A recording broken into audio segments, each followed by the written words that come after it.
Allah itu kalau mau mengambil ilmunya tidak didodosi dari dadanya ulama-ulama, lalu ulamanya masih hidup, ilmunya dibawa ditarik kembali, tidak. Tapi biqabdil ulama, dengan mengambil ulamanya itu sendiri. Kiai Hasyim Asy'ari diambil Kiai Hasyim Asy'arinya dan ilmu hadisnya dan ilmu-ilmu lainnya. Kiai Bisri Samsuri diambil Kiai Maimun Zubair dengan ilmu tafsirnya, ilmu hadisnya, ilmu tasawufnya, ilmu-ilmu yang sekian banyaknya diambil bersama Kiai Maimun Zubair. Sekarang orang pada menangisi kehilangan Kiai Maimun. 40-an hari malam ini banyak sekali di Purwodadi, di Pati, di mana-mana dengan caranya sendiri-sendiri. Ada yang selawatan, ada yang tahlilan. Di sini ada yang menyampaikan ungkapan-ungkapan dengan indah para penyair. Kalau sudah habis diambili semua ulama-ulama, maka orang-orang bingung mau bertanya kepada siapa, mau mengangkat pemimpin siapa, mencari pedoman siapa, karena sudah langka ittakhadzan nasu ru'usan juhalan. Maka orang bodoh-bodoh dimintai fatwa. Orang bodoh cirinya adalah mudah berfatwa. Ditanya nggak ditanya fatwa terus saja. Su'ila ditanya fa'aftau bi ghairi ilmun, tentu saja tidak pakai ilmu. Suka fatwa tapi bulet enggak karu-karuan, orang tambah bingung mendengar fatwanya. Al-Imam Qadhi Iyad yang hidup pada abad ke-5 Hijriah. Beliau wafat pada tahun 544 Hijriah. Sekali lagi 544 Hijriah. Sekarang berapa? 1441 Hijriah.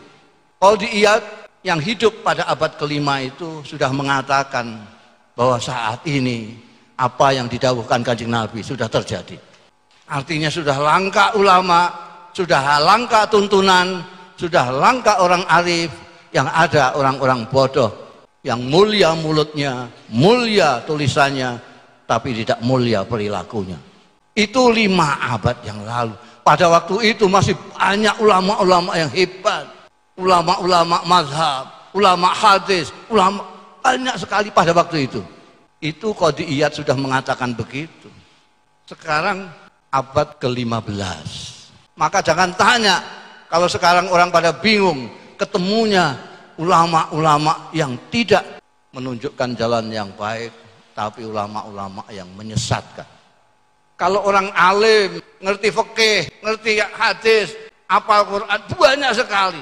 Tapi yang mengamalkan itu, yang arif, seperti Hadratus Syekh Kiai Maimun Zubair. Anda mencari di Indonesia ini seperti mencari jarum di tempat yang di jerami. Kiai Maimun Zubair itu ilmunya tidak hanya pada ngendikannya, tidak hanya pada tulisannya, tapi pada dirinya. Al-Quran tidak dari mulutnya saja, tapi dari lakunya. Maka tidak heran kalau seluruh Indonesia, yang santri atau tidak yang santri, yang beragama Islam atau tidak, yang pejabat atau yang rakyat jelata, semuanya menangisi kepergian Kiai Maimun Zubair. Mautul alim, mautul alam. Orang alim dalam Islam diukur dari seberapa dia paham tentang Al-Quran, diukur dari seberapa dia kenal dengan Rasulullah Sallallahu Alaihi Wasallam. Pengenalan itu tidak dari pengakuan, tapi dari perilakunya. Kalau dulu para sahabat, baik yang membaca Quran atau yang tidak, bisa melihat Al-Quran itu dari Rasulullah Sallallahu Alaihi Wasallam. Belakangan itu ditunjukkan oleh ulama-ulama, tapi ulama-ulama itu sudah tidak jelas maknanya sekarang ini. Karena itu saya tidak pernah menggunakan kata-kata ulama, entah masih ada stoknya apa enggak. Yang ada hanya ulama bahasa Indonesia, seperti majelis ulama segala macam itu ulama bahasa Indonesia. Orang mengira itu bahasa Arab, bukan, itu bahasa Indonesia.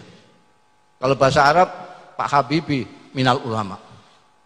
Kalau di Indonesia yang masuk di MU itulah yang ulama, meskipun bekas penyanyi. Jadi kita jangan hanya menangisi Kiai Maimun saja, tapi berdoalah kita mudah-mudahan ini memang tidak sedang akan kiamat.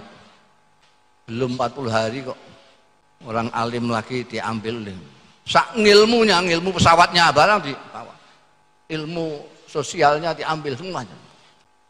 Jangan hanya menangis saja, tapi mari sedapat mungkin kita mencuplik sedikit dari amaliyah dari Kiai Maimun Zubair. Kiai Maimun Zubair itu saudaranya tidak hanya yang semuslim, apalagi yang se-P3, apalagi yang se-NU. Saudaranya lah sekemanusiaan. Anda bisa melihat sendiri Kiai Maimun memperlakukan siapa saja. Karena Allah, beliau paham Allah memuliakan manusia. Walaqad karramna bani Adam. Mudah-mudahan nanti ini putra-putranya, ini ada Gus Ghafur. Jadi kita doakan beliau juga bisa menjadi contoh seperti Mbah Maimun. Jadi bisa menolong orang-orang yang tidak begitu paham tentang Quran, tidak begitu kenal dengan Rasulullah Sallallahu Alaihi Wasallam, ditolong dengan perilakunya,